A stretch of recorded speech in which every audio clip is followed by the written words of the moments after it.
শাসন করবে, অবশ্যই তুমি করছো। তাহলে শুনলে কি কথা হলো শুনলে?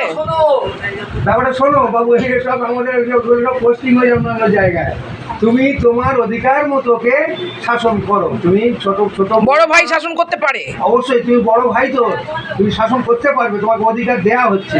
তবে এমন কিছু মানে শাসনটা যেন কি বলবো, মানে শোষণ না হয়, নাকি আর কি বলতে পারি না শাসন করো, এমন করো যাতে তার গায়ে এসে মনে করো আমাকে মারতে বাঁচুক বা আমাকে গালাগালি করছে, আঘাত লাগছে করছে। টাকা লেগে কোনো কাজ করো না, এটা অন্যায়। মানে বাংলা কথা হলো যে শাসন করে সেই সব করে সোয়াগ। হ্যাঁ হ্যাঁ শুধু শাসন করাটা শিখবো, সোয়াগ করতেও না, শিখতে হবে। সোহাগও করতে হবে তোমাকে, ভালোবাসতেও হবে। এ বাবু, তুমি আমরা কিন্তু তারা বড় ভাই, তোমার বাবা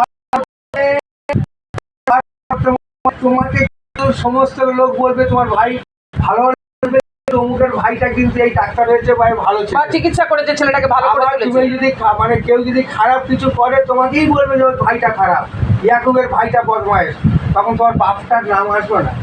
তুমি বড় সন্তান হয়ে পৃথিবীতে এসছো।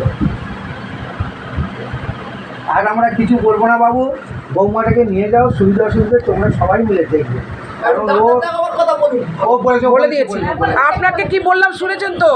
আপনার ছেলে, আমি কথাটা বলে নিই ভালো করে বুঝিয়ে। আপনার ছেলের সব দায়িত্ব আপনার, সব দায়িত্ব বলতে পায়খানা করলে গুকারতে হবে এইসব বলছি না, মানে আপনার ছেলের ডাক্তার বদ্যি বা আপনার ছেলের খাওয়া দাওয়া যা কিছু যাবতীয়, আপনারা কয় ছেলে, আপনার দুটো ছেলে, আর আপনারা বা ওর মা এরা কিন্তু বহন করবে। ও দুটো বাচ্চা নিয়ে আপনার বাড়িতে করে ধরে খাবে, ঠিক আছে? ও আপনাদের কোনো তো দুটো বাচ্চা ওর আপনার হয় দেবে না দেবে ব্যক্তিগত ব্যাপার, আপনার নাতি বিস্কুট কিনে দিতে পারে আপনার ব্যাপার, কিন্তু আমরা বলতে ও ওই বাড়িতে থাকবে সম্মান মতো, ওর বাচ্চা দুটোকে নিয়েও করে ধরে খাগো, কি করে খাচ্ছে না খাচ্ছে সেটা আপনারা বলবেন। যদি আপনাদের সম্মান নষ্ট হয়, কোনো অন্যায় করে, তখন বলবেন যে এইগুলো করছে, আমাদেরকে জানাবেন, বা জিন্নাতদাকে জানাবেন, বা এই দাদা এসছে ওনাকে জানাবেন, বা ছোটুদাকে জানাবেন, ওর বাপের বাড়ির লোক ছোটুদা ওনাকে জানাবেন যে এই দেখো তোমাদের মেয়েটা এরকম করছে অসভ্য আচরণ। কিন্তু আপনি গালাগালি করবেন না, খিস্তি খাস্তা করবেন না, কোনো বাজে ভাষা বলবেন না, বা মারতেও যাবেন না।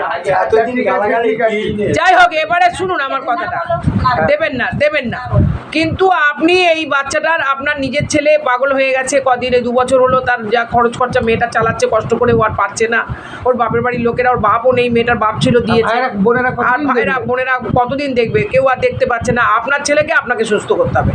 যখন ও অলরেডি সুস্থ হয়ে যাবে তখন ওর স্বামীকে নিয়ে ওরা করে ধরে খাবে, তখন ওদের ব্যক্তিগত ব্যাপার, ঠিক আছে? তাহলে আপনি কিন্তু, আপনি দিদি আপনিও শুনে রাখুন, আপনি ছেলের মা, আপনার ছেলের দায়িত্ব কিন্তু আপনার, আপনারা দুজনে মিলে বা আপনার দুটো আরো ছেলে আছে, সবাই মিলে ওকে ওই কোবরা একটু সুস্থ করুন। কোবরা না কোথায় দেখাচ্ছে বলছে, আপনারা চেয়ে নেবেন, দরকার ওর সঙ্গে যাবেন আপনারা কেউ, যা নাহলে ওর কি ওষুধ লাগে, যদি ও বলেন যে না আমরা যেতে পারবো না, তুমি যাও, যা লাগে ওষুধ আমরা কিনে দেবো, ওকে বলবে, তাহলে ও যাবে, গিয়ে দেখিয়ে নিয়েছে, প্রেসক্রিপশনটা আপনাদের দিয়ে দেবে, আপনারা প্রেসক্রিপশনটা দেখে ওকে ওষুধ খুব দামি ওষুধ দেয় না, আর যদি হ্যাঁ আপনারা যত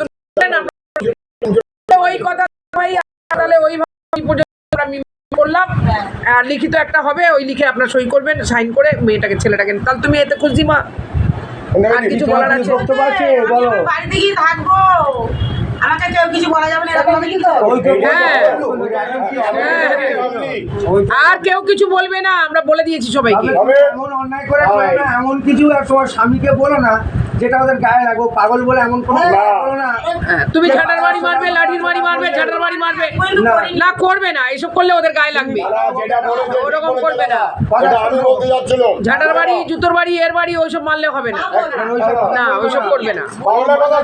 তুমি ভাবতে হবে না যে আমার স্বামীকে আমি খাইনি, আমার ছেলেগুলো খায়নি, যা ইচ্ছা তাই কিছু বলে যেটা আসবে সেটা বলবে, সেটাও বলা যাবে না, আমার সামনে বলা যাবে না। আর অন্যায় আচরণ ভাবে চললে শ্বশুর শাশুড়ি ভাসুর তেমন ননদ যে থাকবে তারা তোমাকে প্রতিবাদ করবে, তারা অবশ্যই করবে।